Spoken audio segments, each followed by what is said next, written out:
Kamran Moulay and Arzin Kian. Music and arrangement by Mehdi Lotfi. Lyric Mustafa Samei. میگذره این روزای غریبی و بی کسی، تموم میشه میدونم روزای دلواپسی. کار تو اشتباه بود، گذشتی از عشق من. نامهربون یه روزی به حرف من میرسی.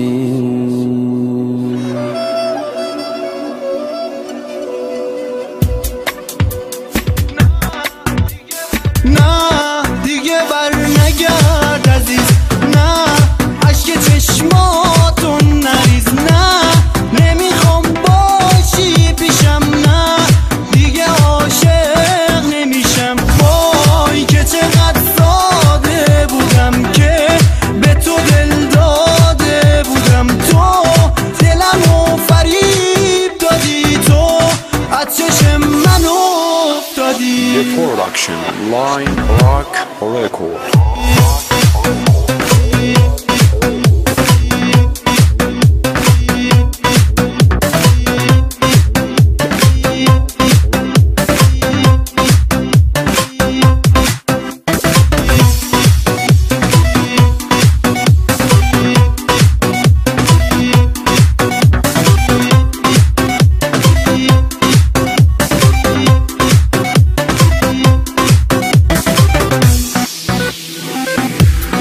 میدونم باز برمیگردی، سراغ منو میگیری، میگی به من پشیمونی، هیچ وقت از پیشم نمیری.